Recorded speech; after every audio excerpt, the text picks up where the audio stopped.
In today's episode, we're looking at why the narrative of the soft girl era and trad wife trend might be the very reason you feel resistant to reconnecting with your divine feminine. Because if part of you craves softness and another part feels repelled by it, then there's tension there, and this conversation will make sense of that. Welcome to the Untamed Divine, the podcast helping 6- and 7-figure female leaders understand how chasing success is causing anxiety and self-doubt, and how awakening your divine feminine energy will reignite flow, abundance, and ease, making you feel excited about life again. I'm your host, Hannah O'Donovan, former overachiever to prove my worth kind of gal turned channel, nervous system specialist, and activator of the untamed divine feminine. Let's get into it. In this episode, you'll discover why the internet's obsession with softness is still rooted in patriarchal approval rather than actual feminine power, the difference between submission and surrender, and how that is very important to you as a female leader, and how to embody feminine leadership that's balanced, empowering, and rooted in truth, not trend. There's a lot of cultural conditioning around how to be the right kind of woman, the right kind of partner, mother, boss, leader. And a big part of the journey back to your own divine feminine leadership is uncoupling from that conditioning. And what we're talking about today is about accessing true softness, not the kind that comes from external pressure or submission in order to make other people comfortable, but the kind that is rooted in self-trust. And in order to access this kind of embodied softness, it requires us to heal our relationship with devotion to ourselves, with slowing down, with surrender to the natural flow of life, so that you can finally detach from hustle without feeling like you're giving up or giving over your power to someone or something else, but instead anchoring it more deeply within yourself than ever before. So first things first, what is this cultural confusion around softness, and why is it impacting you as a female leader? Well, there's a massive difference between the aesthetic softness that we're seeing online and embodied softness of feminine leadership. This soft girl era, this trad wife content that we're seeing everywhere lately has this thinly veiled empowerment attached to it, speaking to the fact that women can choose whatever they want, to work, to stay home. And I understand why this has creeped in, because it's a pretty appealing antidote to the previous boss girl era, which only ended up in extreme burnout for most women. And if you have listened to me talk about any of this before, you know I am all about a woman's right to choose what kind of life works for her. You get to choose what kind of gender role that you prescribe to and in what season of life. So this conversation is most certainly not about shaming anyone who chooses to stay home and ascribe to a more traditional gender role of taking care of the home and the family. But it is, however, about helping us see past this surface level soft girl era and understand why this content might be seeping in to you and your leadership style more than you think. Because without collective deconditioning, this soft girl trad wife content is a new package for the same old tired trope of femininity. That we are meant to be quiet, accommodating, domestic, non-threatening, pleasing, and passive, and that is in fact the key to us enjoying life more. If we create a life around these traits, everyone, including us, is going to feel better. And while there's absolutely nothing wrong with enjoying homemaking, beauty, romance, traditional roles, slowing down, it's what works for you. The problem comes when we are performing softness for approval of someone or something else, rather than engaging with it to root further into the balance between our femininity and our masculinity. Because what I'm seeing online is still deeply rooted in patriarchal comfort. And honestly, most of the time, it's bullshit. These influencers are pushing this trad wife life from an aesthetic lens only rather than an embodied one. Because in reality, as influencers, they're likely making a lot of money. They're probably the breadwinners, or at least closely matching their counterparts in their households. And they're engaging in evolving gender norms, but masking as if they're not. So not only is it this attempt at a patriarchal version of femininity, but it's also not rooted in actual reality of the dynamic that is happening in their households. And something that I just want to throw in here, because I think it's relevant, and I've been thinking about it a lot recently, is that I personally believe the exact opposite is true, in the sense that the feminine is not supposed to take care of the masculine. The masculine is in fact meant to hold the feminine so that the feminine can soar. So if you are in a heteronormative relationship, it is a man and a woman, then I actually believe that men cooking for women, men doing the grocery shopping, and men taking care of the household is actually the modern day version of hunting and gathering, giving women a safe container through which they can actually access their divine feminine and create magic that is mutually beneficial for the partnership. But I digress. Let's get back to the topic at hand here. Femininity that makes the patriarch comfortable looks like being soft, but not too opinionated, being feminine, but not threateningly powerful, being devoted, but not exercising your sovereignty, and slowing down, but only if you've earned that slowdown. And that, my friends, is not feminine liberation. That's the feminine repackaged for performative empowerment that keeps the status quo, that keeps fragile male egos comfortable. So, of course, women feel resistant to it, and even more so, high achieving women, because your nervous system can sense if softness means shrinking, if it means relinquishing my power, if it means perhaps getting into a situation where I don't have access to my own sovereignty, I'd rather hustle. I'd rather burn myself out, making something of myself, making something for myself, and making money that supports my independence rather than disappear into a feminine trope that really only benefits one half of the equation. And so that tension that you're feeling, that's intelligent. You want to be feeling that tension because that's your inner knowing saying, this version of femininity that seems to be very popular right now doesn't align with how I truly feel. But you can't stop there because that kind of tension is not sustainable. We need to understand why it doesn't align and dive into something that aligns better for us. So why do you feel repelled even when you crave softness? Because this is something that I certainly struggle a bit when I'm watching this content. I'm like, you know what?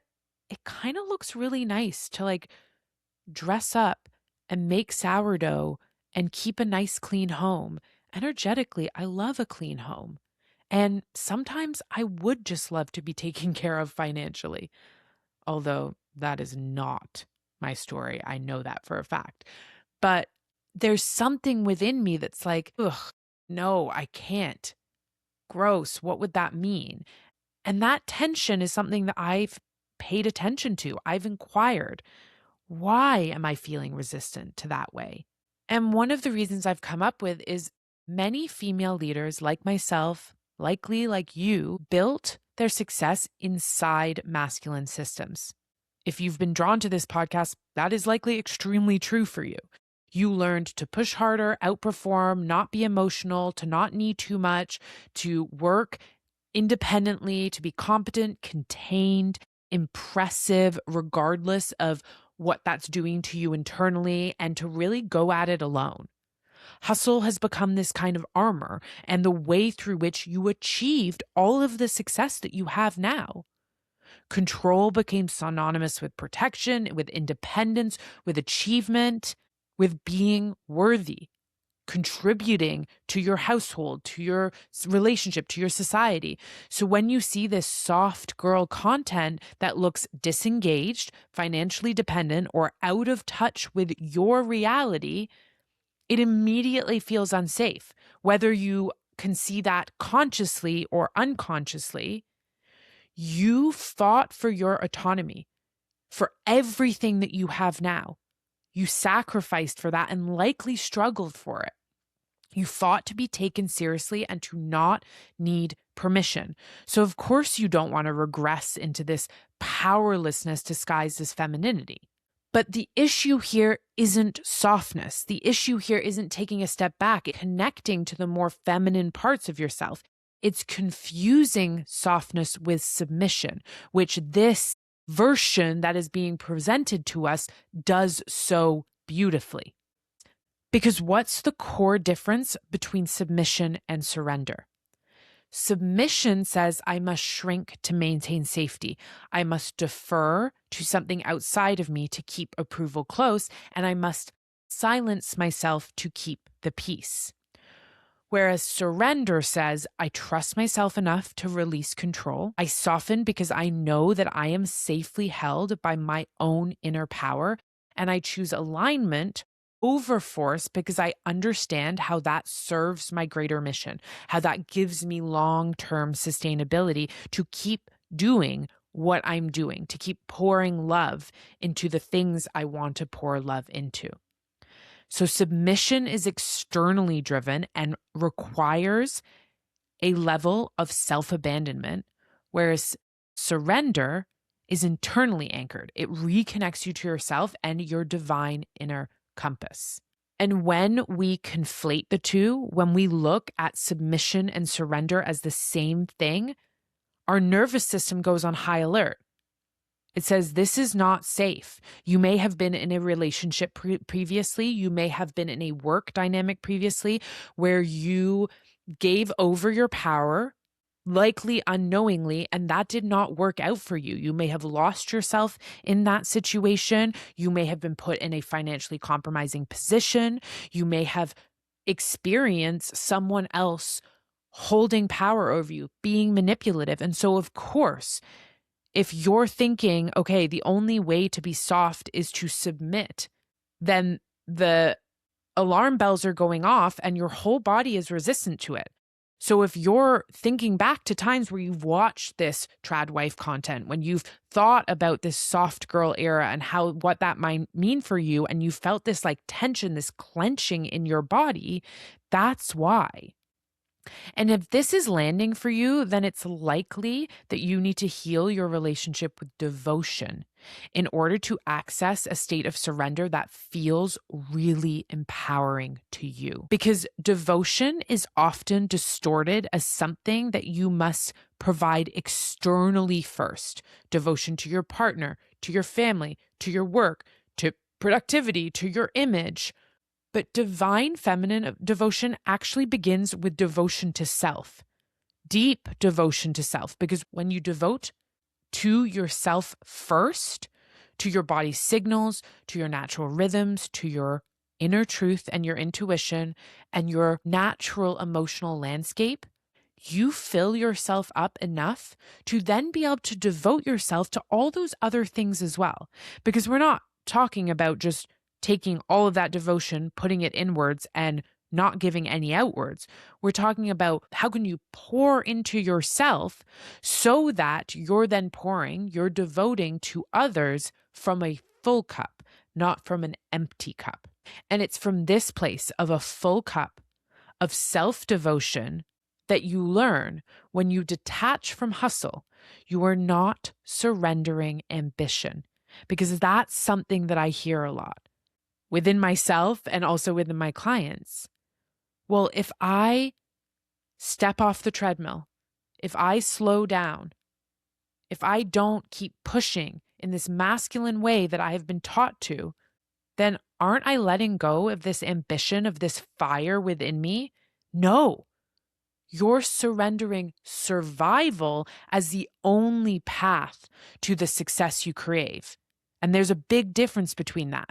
And in fact, in my lived experience and the experience that I've seen of others, when you realize that there's an alternate path to the success you crave, that actually increases your ambition, because instead of staring down your future in a manner in which you feel, I can't possibly keep this up, like what I've built requires so much of me, so much sacrifice, so much struggle, that I can't get more ambitious because I can't sustain this, versus when you step out of survival mode and you move towards a path of success that feels more aligned for you, that feels more sustainable, you're like, wow, my dreams can get bigger here because I can actually hold this. I know how to hold this. I know how to show up and keep showing up. I know how to meet failure, take a break, and then get back at it because it actually feels good in my nervous system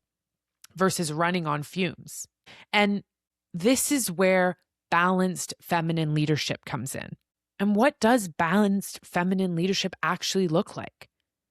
I think this part is so important because I saw a post the other day that said something to the effect that this entrepreneur is in her soft girl era because she earned it through relentless hustle, and something in my body reacted from a place of deep rejection, because it's not the first time I've seen something to this effect, that like, I am now in my soft girl era because I have put so much hard work in that I earned it and I deserve it. I don't believe that you have to hustle to the point of burning yourself out, likely over and over again, to earn the success you deserve.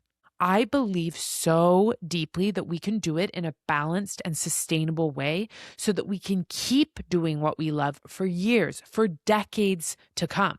We don't have to do it in a way that we eventually collapse and retreat to live in the woods because we fucked our systems up so badly trying to earn this soft girl life that we thought was like this prize at the end of the hustle. Because true balanced feminine leadership is both soft and discerning. It's our ability to receive while still feeling sovereign. It's about being emotionally attuned and boundaried when that attunement is taken advantage of.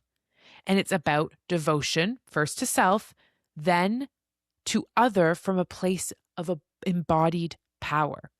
And that doesn't mean that you stop making money, you stop leading, you stop building, you stop desiring more. It doesn't mean that you stay home and bake and allow yourself to be financially taken care of. Although, again, please follow your heart in these matters. If that is your life, then power to you. Balanced feminine leadership gives us the permission to get off the treadmill, to stop forcing, to stop contorting ourselves for someone else's version of how to be a successful woman. It means that our ambition is no longer fueled by the quiet anxiety of never doing enough, of constantly second-guessing ourselves, and instead we find ourselves in deep alignment with what our soul came here to express. Because you deserve to access a version of feminine softness that keeps your sovereignty, that doesn't feel like submission, that doesn't feel like quote unquote giving up. There is a version of softness that keeps you in your power, that keeps you feeling like you are moving towards your mission in life without a death grip on control. Because again, there is a massive difference between the aesthetic version of softness that we are seeing culturally right now and an embodied version of softness.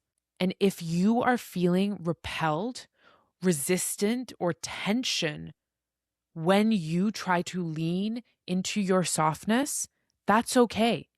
There's nothing wrong with you. In fact, you've likely played by the rules very well, and it's time to play by a different set of rules, your own set of rules, ones that make you feel good about surrendering without submitting to something outside of you, without deferring to keep approval, without silencing yourself to keep the peace. And I highly encourage you to look at your relationship with devotion. What does that look like? When you think about devotion in your life, is it how you are devoting yourself to others, to work, to things outside of yourself? Are you leaving time to devote to you? And I don't mean in like a fluffy self-care way, like, are you taking baths and doing a face mask? I'm asking, like, are you in tune with what your system needs? And are you devoting real time to that every week? And that is the place from which balanced feminine leadership is born. When we uncouple from that cultural conditioning, when we redefine what softness looks like for us, and we take the time to pour into ourselves, pour into our nervous systems so that we can feel good about all the parts of our femininity, all the parts of being both soft and discerning, about being able to receive while still feeling sovereign, being emotionally attuned and boundaried at the same time, because we're not just one or the other. These things aren't mutually exclusive. Every part is required for you to show up as the leader that you want to be, to build the success that you want to see in your life.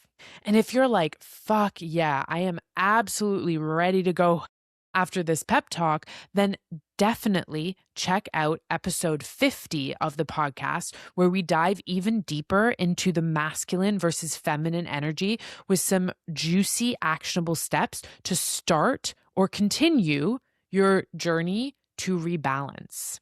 Thank you for listening, and thank you for continuing to trust that your deepest desires are inevitable and that you deserve to be turned the fuck on by your life.